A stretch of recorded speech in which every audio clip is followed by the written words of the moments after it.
Bienvenue au débat. Aujourd'hui, on s'attaque à une question qui nous concerne vraiment tous au quotidien.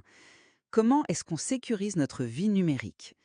Après le mot de passe, on sent bien que le vieux système est à bout de souffle, mais deux grandes philosophies s'affrontent pour le remplacer. D'un côté, il y a les passkeys, ces clés d'accès standards liées à nos appareils et qu'on déverrouille avec notre visage ou notre empreinte digitale. Et de l'autre, une approche complètement différente, on garde un mot de passe simple qu'on peut mémoriser, mais on le transforme à la volée en une preuve cryptographique surpuissante sans jamais rien stocker nulle part. La question centrale pour nous tous, pour l'utilisateur moyen, c'est quelle est la meilleure voie à suivre? De mon côté, je vais défendre cette approche virtuelle sans coffre-fort qui me semble plus fondamentale car elle élimine la cible même des attaques, le secret stocké. Et moi, de mon côté, je soutiendrai que les clés d'accès standards, celles qui sont déjà dans nos téléphones, sont en fait la solution la plus pragmatique et la plus robuste.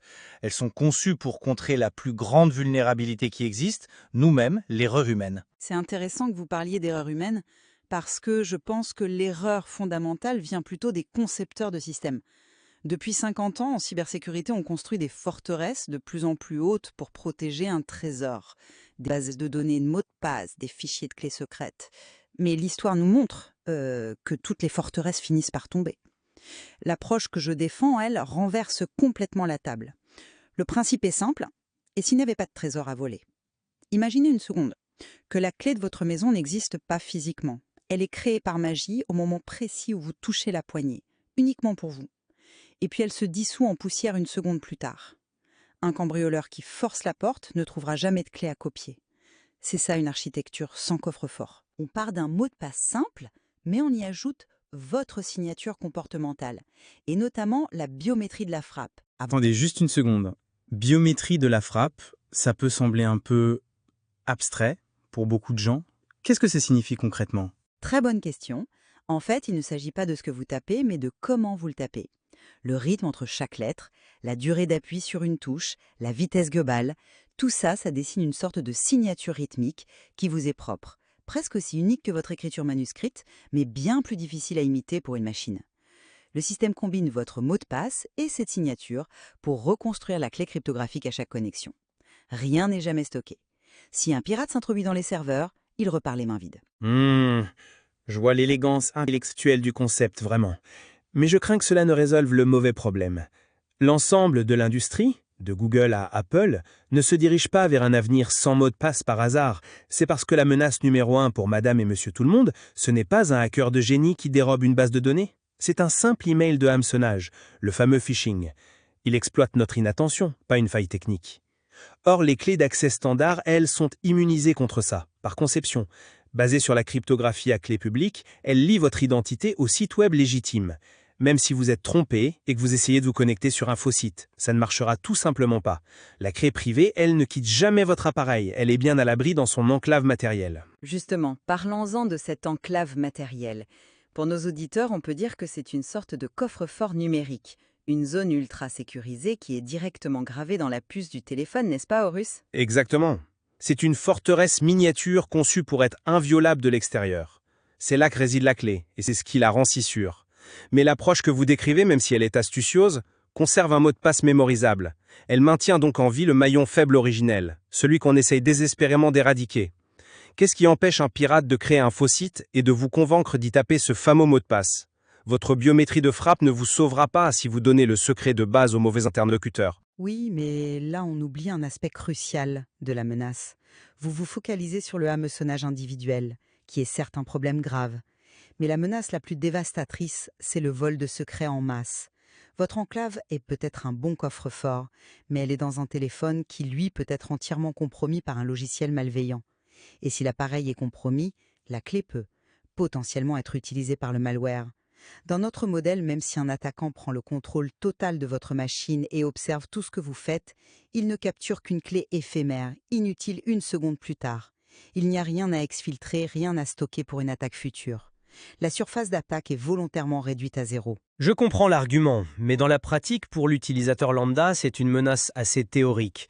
Le risque d'une attaque ciblée sur l'enclave de son téléphone est infiniment plus faible que celui de recevoir un SMS frauduleux de sa banque. Les clés d'accès standard résolvent, disons, 99% des problèmes réels. Et elles le font avec une fluidité déconcertante. C'est là où nos philosophies divergent vraiment, sur l'équilibre entre la sécurité absolue et l'expérience utilisateur. Poser son doigt ou regarder son téléphone, c'est une expérience quasi magique. C'est instantané, il n'y a aucune charge mentale, rien à retenir. Et c'est cette simplicité qui va garantir l'adoption massive et donc une hausse globale de la sécurité pour tout le monde. Mais cette simplicité, est-ce que ce n'est pas un leurre? Elle repose sur une idée que je trouve fondamentalement fragile, la biométrie physique. Un visage, une voix, une empreinte digitale. Ce n'est pas un secret, c'est une donnée publique qu'on laisse partout. On voit déjà des intelligences artificielles capables de les cloner avec une facilité déconcertante. Le problème, c'est que ce type de biométrie prouve seulement une correspondance de données, pas une intention ou une identité. C'est quelque chose que vous êtes biologiquement, mais c'est utilisé comme quelque chose que vous avez, comme une simple carte d'accès qui peut être copiée. Notre approche est différente. Elle combine quelque chose que vous savez, le mot de passe, avec quelque chose que vous faites, votre façon de taper. Cette signature comportementale, elle, est dynamique, vivante. C'est beaucoup plus difficile à usurper qu'une photo de votre visage. Convaincu par la fiabilité de cette signature dans le monde réel. Franchement, je pense à toutes les fois où je tape un mot de passe à la hâte, en marchant, avec une seule main, ou sur le clavier d'un ami qui est complètement différent du mien, ou si je me suis blessé au doigt. Est-ce que le système va me bloquer? Cette friction que vous réservez à l'attaquant, j'ai bien peur qu'elle ne déborde très souvent. Sur l'utilisateur légitime, l'avantage d'une empreinte digitale, c'est qu'elle est stable. Votre système introduit une part d'incertitude qui, à mon avis, est rédhibitoire pour une adoption à grande échelle. C'est ce qu'on appelle la sécurité asymétrique. Un mot de passe pour vous, de la friction pour eux. Les algorithmes sont conçus pour être tolérants aux variations normales, mais au-delà de ça, tout cela repose sur une idée que je trouve dangereuse dans votre modèle, le fait de tout confier à un seul appareil. Votre téléphone, qui contient les clés de votre banque, de vos emails, de toute votre vie, devient ce que j'appellerais un pot de miel à très haut risque. S'il est perdu ou volé, et que sa sécurité est compromise, c'est toute votre identité numérique qui est livrée à l'attaquant.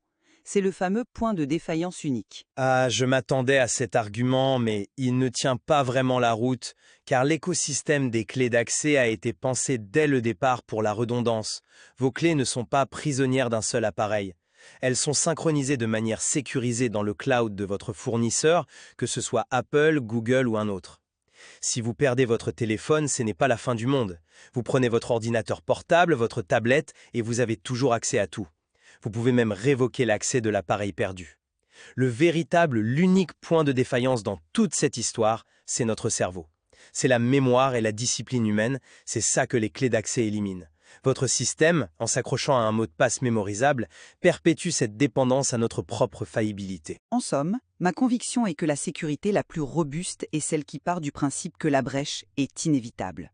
On doit construire des systèmes résilients qui fonctionnent même quand les murs sont tombés. En éliminant le stockage de secrets et en utilisant des facteurs dynamiques pour générer des clés qui n'existent que le temps d'un battement de cils, on atteint une sécurité fondamentale.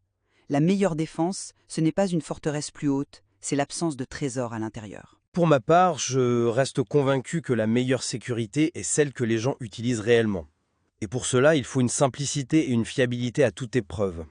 Les clés d'accès standards offrent une protection cryptographique en béton contre la menace la plus courante, le hameçonnage, tout en offrant une expérience utilisateur sans friction. C'est une solution pragmatique, standardisée, qui s'attaque à la racine du problème en éliminant le mot de passe au lieu de chercher à le rafistoler, même intelligemment. Au fond, nos deux approches cherchent à redéfinir la confiance à l'ère numérique. Le désaccord ne porte pas sur la destination, mais sur le chemin à emprunter. Exactement. Alors, la question qui reste posée, c'est faut-il rendre le mot de passe plus intelligent, le transformer en une preuve inviolable, ou faut-il simplement tourner la page et s'en débarrasser au profit d'une cryptographie directement liée à nos appareils? Savoir quelle philosophie protégera le mieux l'utilisateur ordinaire sur le long terme, eh bien, le débat reste ouvert.